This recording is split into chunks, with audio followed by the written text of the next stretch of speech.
ओम ह्रीं अरहम णमोजिनाणम। गाथा नंबर 45।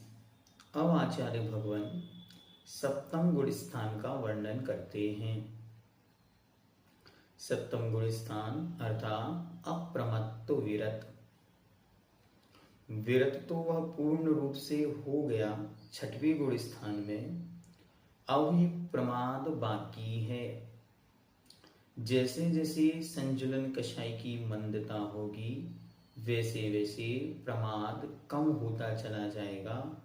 उसे ही आचार्य अगली 45 नंबर गाथा में बतलाते हैं। फिर उसके दो भेद हैं, उनका वर्णन 46 और 47 नंबर गाथा में करेंगे। उसके बाद उसमें होने वाले विशिष्ट परिणाम जो आगे के गुण स्थानों के लिए ले जाते हैं, उनका वर्णन आगे की दो गाथाओं में आचार्य करेंगे। आइए देखते। संजलन णो कषाया हृदयो मंदो जदा तदा होदी। अपमत्त गुणो तेणये अपमत्तो संजदो होदी। देखते हैं गाथा नंबर 45 अर्थ। संजलन अर्थात संजुलन। णुकषाया णुदयो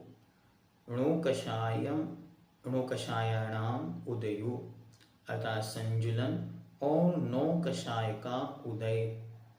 मंदो जदा तदा होती, जब जहां जैसे जैसे उसका मंद उदय होता है, तदा तब। अपमत्त गुणस्तेन च अपमत्तः संजतो होति। क्या होता है? अपमत्त गुण उत्पन्न होने से उस स्थान पर अप्रमत्त संयतपना होता है। क्योंकि जो प्रमाद था वो कैसे था? तो संजुलन और नौ कषाय के उदय से था। अब संजुलन और नौ कषाय दोनों मंद हो गई हैं। जदा तदा होदी, जब होती हैं तब, अर्थात जब ये मंद होती हैं तब अपमत्त गुणों अर्थात अप्रमत्त नाम का गुण प्रकट होता है। लगने वाला जो प्रमाद था वो शांत बैठता है, तो उन्हें प्रमत्त संयत कहते हैं। जब संजुलन और नौ कषाय का मंद उदय होता है, तब सकल संयम से युक्त मुनि के प्रमाद का अभाव हो जाता है। इसके लिए हमें पिछली गाथा बहुत अच्छी तरह ध्यान रखनी है। 35, 36 और उसके पहले उन गाथाओं में स्पष्ट रूप से आचार्य ने कहा था कि संजुलन और नौ कषाय के उदय से प्रमाद हुआ है। तो यहां पर कह रहे हैं उन्हीं कषायों के मंद उदय से अप्रमत्त अवस्था बनी है। इसलिए इस गुण स्थान को अप्रमत्त संयत कहते हैं। इस गुण स्थान का नाम क्या हुआ? अप्रमत्त संयत या अप्रमत्त विरत। तो विरत तो हो गए वो छठवें गुण स्थान में ही, वहां जो प्रमाद था उस प्रमाद का यहाँ पर अभाव होने से अप्रमत्तपना यहाँ प्रकट हुआ। यह गुण स्थान भी दो भागों में विभक्त है। पहला स्वस्थान अप्रमत्त। स्वस्थान मतलब अपने ही स्थान पे बना रहना। मतलब स्वस्थान अप्रमत्त वाले जो मुनि महाराज हैं वे ऊपर नहीं चढ़ते, वे सप्तम में ही रहते हैं, छठवां सातवां करते हैं। लेकिन दूसरे हैं सातिशय अप्रमत्त। इस सातिशय अप्रमत्त वाले क्या करते, ये क्रमशः 7वें से ऊपर 8वां 9वां 10वां आदि आदि में जाते हैं। ठीक है, इनका विस्तार से वर्णन आचार्य महाराज आगे स्वयं करेंगे। 6वें गुण स्थान में प्रमत्त संयत का प्रमत्त विशेषण अंत दीपक है। ये अंत दीपक था। अंत दीपक मतलब यहां तक के गुण स्थान प्रमाद रूप हैं। मतलब पहला, दूसरा, तीसरा, चौथा, पांचवा और छठवां, ये 6 गुण स्थान प्रमाद से युक्त गुण स्थान हैं। अतएव यहां तक के सभी गुण स्थान में रहने वाले जीव प्रमाद सहित हुआ करते हैं और इससे ऊपर के गुण स्थान वाले सभी जीव प्रमाद रहित ही होते हैं। इसी कारण से 7वें गुण स्थान का नाम अप्रमत्त संयत है।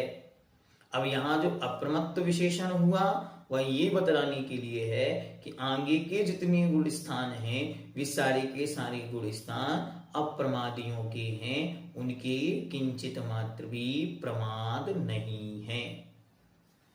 प्रश्न हो सकता है कि जब ऊपर के यहां से आगे के सभी गुण स्थान संयत और अप्रमत्त हैं, तब अप्रमत्त संयत इस नाम से सभी गुण स्थानों का ग्रहण हो जाएगा।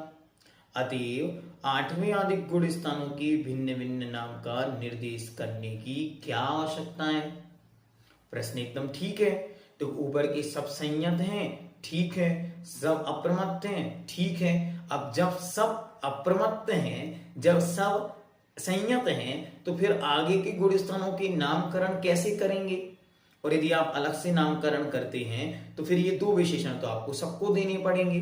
तो वो कहते हैं हाँ ठीक है, ऊपर के 2 गुण सारे गुण स्थानों को ये विशेषण तो हम देने तैयार हैं कि वे अप्रमत्त भी हैं और संयत भी हैं। संयत है मतलब मुनि मुद्रा से युक्त हैं, लेकिन उनके अलग अलग नामों में कुछ विशेषताएं हैं। उत्तर, यद्यपि संजुलन के तीव्र उदय के अभाव की अपेक्षा ऊपर के सभी गुण स्थान सामान्य रूप से अप्रमत्त हैं, फिर भी उन गुण स्थानों में होने वाले या पाए जाने वाले अन्य कार्यों का विशेषण रूप से उल्लेख करने के लिए उन गुण स्थानों का भिन्न भिन्न नाम निर्देश किया गया है। जैसे अपूर्व करण आएगा तो अपूर्व मतलब पहले नहीं हुए, ऐसे करण मतलब परिणाम। तो धीरे धीरे जो उनमें और विशेषताएं आएंगी उनके आधार से उस स्थान का नाम, उस गुण स्थान का नाम अलग प्रकार से रखा गया। इस गुण स्थान में जब तक चारित्र मोहिनी की 21 प्रकृतियों के उपशमन तथा छपन के कार्य प्रारंभ नहीं होता, परंतु संजलन के मंदोदय के कारण प्रमाद भी नहीं होता, केवल सामान्य ध्यान अवस्था रहती है, तब तक यह अवस्था निरतिशय या सामान्य अप्रमत्त कही जाती है। और जब इसी गुण स्थान वाला जीव उक्त प्रकृतियों का उपशमन अर्थात दबाकर या छपन क्षय रूप प्रक्रिया करने के लिए उद्यत होता है, तब उसकी सातिशय अतिशय से युक्त अवस्था हुआ करती है। सामान्य से आपको क्या याद रखना, जब तक जीव ऊपर नहीं बढ़ता, छठवां सातवां करता है, तब तक तो वह कहलाता है निरतिशय, अतिशय से रहित या सामान्य या स्वस्थान, अपने ही स्थान में स्थित। और जब वही जीव ऊपर के गुण स्थानों में चढ़ने की प्रक्रिया करता है, कि ऊपर चढ़ने के लिए 2 अवस्थाएं चाहिए, या तो उपशम के साथ चढ़ेगा या क्षय के साथ चढ़ेगा, या तो छपक श्रेणी चढ़ेगा या उपशम श्रेणी चढ़ेगा। तो उस क्रिया में लग जाता है, तब वही जीव सातिशय अतिशय से युक्त या विशेष कहलाता है। इसी तरह एक ही गुण स्थान की 2 अवस्थाएं हैं, और ये दो अवस्थाएं ही आगे की दो गाथाओं में आचार्य भगवंत 46 नंबर और 47 नंबर में स्पष्ट करेंगे। इस गुणस्थान में विशेष क्या हुआ? इस गुणस्थान में विशेष कुछ नहीं हुआ, बस क्या हुआ कि वे मुनि महाराज हैं, निर्ग्रंथ दिगंबर मुद्रा को धारण किए हुए हैं। उन वीतराग निर्ग्रंथ दिगंबर मुद्राधारी मुनिराजों के जब संजुलन और नौकषाय का मंद उदय है तब तो वे अप्रमत्त हैं, और जब उनका ही तीव्र उदय है तो वे प्रमत्त हैं। बस ये प्रमत्त और अप्रमत्त में संजुलन के तीव्र और मंद उदय की अपेक्षा है। बाकी बाहर से उन मुनि महाराजों में कोई अंतर दिखाई नहीं देगा, समझ नहीं आएगा। और कब मुनि महाराज छठवें में है, कब सातवें में है, इसका ज्ञान भी हम नहीं कर सकते। क्यों नहीं कर सकते?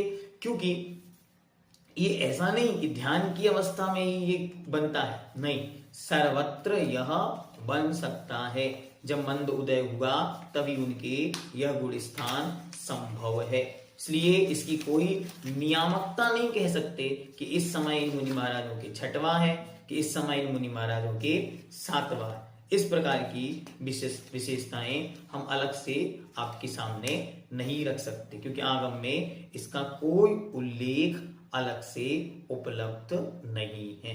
और दो शब्द ध्यान रखने, एक अप्रमत्त संजुलन कषाय और नौ कषाय का उदय नहीं होने से अप्रमत्तपना है, प्रमाद नहीं है।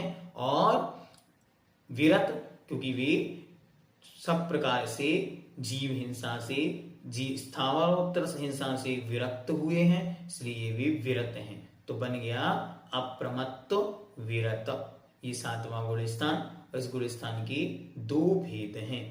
आइए अब इस गुण स्थान में कुछ विशेषताएं हैं, उन विशेषताओं को देखते हैं।